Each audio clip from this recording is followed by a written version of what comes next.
Hello, my dears. I'm having a bad hair day, so don't pay any attention, okay?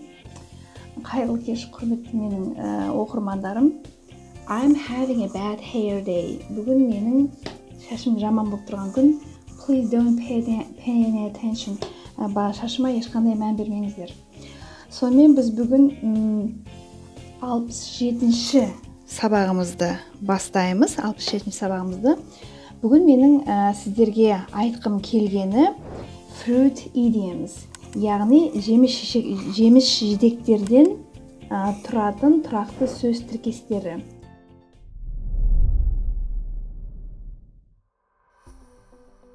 Тұрақты сөз тіркестерін қазақ тілінде сіздер білесіздер, олар қандай? Ит өлген жер, қой аузынан шөп алмас момын деген сөздер тұрақты сөз тіркестері болып есептеледі. Сонымен ағылшын тіліндегі тұрақты сөз тіркестеріне назар аударайық. Мен сіздерге сол жеміс жидектерден тұратын 10 тұрақты сөз тіркесін дайындадым. Соның біріншісі apples and oranges. Apples and oranges. Ол не деген сөз?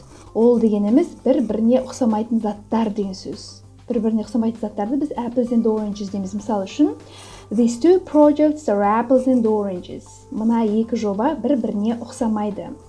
Ал apples and oranges'ның қарама-қарсысы not apples and oranges. Яғни, алма мен апельсин емес. Яғни, олар бір-біріне ұқсайды деген сөз. Мысалы үшін, these two books are not apples and oranges.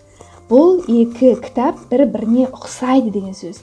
Егер these two books are apples and oranges десек, онда мына екі кітап бір-біріне ұқсамайды деп айтқан болар едік. Тағы бір бұлардың ешқандай айырмашылығы жоқ дегенді қалайша айтуға болады ағылшынша? Apples and apples деп айтуға болады. These two toys are apples and apples. Мына екі ойыншық алма мен алма, яғни бір-бірінен айнымайды деген сөз. Келесі apple of my eye. Apple of my eye. Көзімнің қарашығы, көзімнің қарашығы дегенге бір мен мынандай мысал таптым. Cause you're the apple of my eye. Себебі сен менің көзімнің қарашығысың. Apple деген негізінде алма ғой, көзімнің алмасы сөзбе-сөз аударсақ. Бұл жердегі көз, because, себебі дегеннің қысқарған түрі көз. Яғни, ауызекі сөйлеу тілінде because, себебі деген сөзді көзді қысқартуға болады. Сонымен ары қарай кеттік. Келесі тұрақты сөз тіркесі ағылшын тіліндегі one banana problem. One banana job.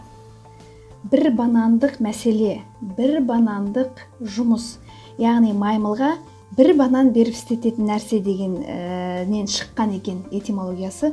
Яғни бұл өте жеңіл, өте оңай, көзді ашып жұмғанша істелетін шаруа, орындалатын мәселе дегенді білдіреді. Мысалы үшін ең қарапайым түкке тұрғысыз шаруа деген сөз. Мысалы, oh, don't worry, I'll do it in 5 minutes. It's one banana job.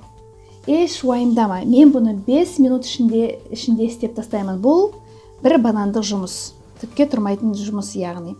Келесі сөз тіркесі second banana. Second banana. Жеке-жеке аударсақ, екінші банан, оның негізгі мағынасы қандай екен?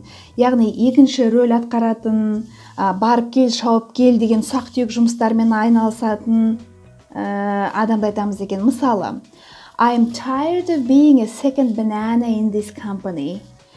I will start my own business soon.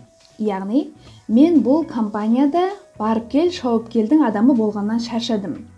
Жақында өз бизнесімді ашамын деген сөз. I'm tired of being a second banana in this company. Soon I will start my own business. Ары қарай кеттік. Келесі сөз тіркесі easy peasy, lemon squeezy. Easy, жеңіл, оңай дегенді білдіреді. Peasy, анау-мынау дегендегі соның келесі несі парасы easy peasy, lemon лимон, squeezy сығу, лимонды сығу. Яғни бұл өте оңай, тез, жеңіл жасалатын нәрсе. Мысал үшін, let's make this cake. It's easy peasy, lemon squeezy. Түсінікті, Мына тортты пісірейік. Бұның жасалу жолы өте оңай. Сонымен ары қарай кеттік. Келесі жеміс-жидекке байланысты сөз тіркесі ағылшын тілінде a lemon. Лимон. Лимон дегенді білдік. Не екен ол? Сатып алғаннан кемшілігі бар, ақаулығы бар, қандай да бір зат. Көбінесе көліктерге, машинаға байланысты, техникаға байланысты айтылады, компьютерге. Бірақ дегенмен кез келген затқа байланысты айтыла береді. Сонымен, мысалы, the car I bought is a lemon. It breaks down often. Мен сатып алған көліктің жағдайы онша емес екен деген сөзде a lemon. Онша емес, бракованный. It breaks down often. Ол өте жиі шағыла береді. The car I bought is a lemon. It breaks down often. Келесі сөз тіркесі couch potato. Couch – диван, potato – жұмыртқа емес, картошка. Яғни дивандағы картошка. Ол не білдіреді екен? Дивандағы картоп. Ол дегеніміз жалқау, қимылдамайтын, көбінесе диванда телевизор көрумен айналысатын адамды couch potato дейміз. Мысал үшін, there are some couch potatoes who do nothing but love criticizing others' job. Өздері түк бітірмесе де, диванда жатып алып, басқаның жұмысын мысқылдағанға шебер диван картошкалары бар деген сөз. Сонымен келесі hot potato. Hot potato. Қиын, күрделі, шешімі табылмаған мәселе. Мысал үшін, building cheap but quality houses for the people is a hot potato for the government. Арзан, бірақ сапалы үй салып беру адамдарға өкімет үшін күрделі мәселе. Соңғы тұрақты сөз тіркесі ағылшын тілінде жеміс-жидектерге байланысты ол meat and potatoes. Meat жеміс-жидек емес, тамақ, бірақ десе де ол potato-ның қасында тұр, картошканың. Сондықтан да біз оны бүгін қарастырамыз. Сонымен meat and potatoes. Meat and potatoes деп жазылады, бірақ біз and деген сөзде д-ны оқымаймыз. Meat and potatoes. Ол не деген сөз екен? Ол қандай да бір жағдайдың, қандай да бір шаруаның, мәселенің өте маңызды бөлігі. Мысал үшін, singing this song is meat and potatoes of this program. Осы өлеңнің айтылуы, нақты осы өлеңнің айтылуы бұл бағдарламаның ең маңызды бөлігі дегенді білдіреді. Сонымен біз бүгін жеміс-жидекке байланысты ағылшын тілінде қандай тұрақты сөз тіркестері бар екен, барлығы емес әрине, соның біразын қарастырдық. Сіз егер өзіңіз білетін болсаңыз, комментарийға жазыңыз.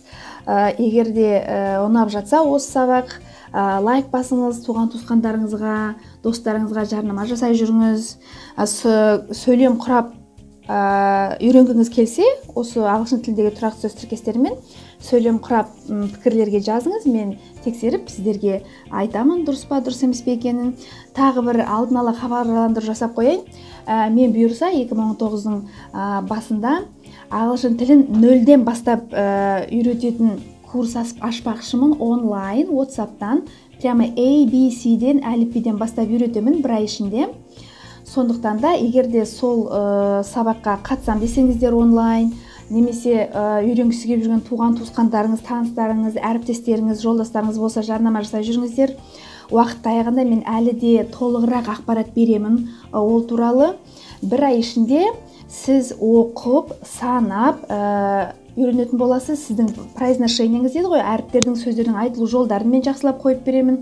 Өйткені басында сіз қандай да бір сөзді қате айтып үйренсеңіз, кейіннен оны түзеу қиын болады. Сонымен қатар өзіңіз туралы жеңіл-желпі әңгіме айтуға мүмкін боласыз. Соны үйренесіз бір ай ішінде. Ары қарай сіз сөздердің оқылуын, жазылуын үйреніп алсаңыз, олардың қалай айтылуын үйреніп алсаңыз, интернетте қандай көп тегін нелер бар, жаңағы материалдар, соны өзіңіз жалғастырып, ағылшын тіліңізді ары қарай жетілдіріп оқи беруіңізге болады. Бұл туралы толық ақпаратты әлі де беремін. Бұл алдын ала хабарландыру. сонымен бүгінгі сабақ тәмам. Келесі кездескенше сау болыңыздар.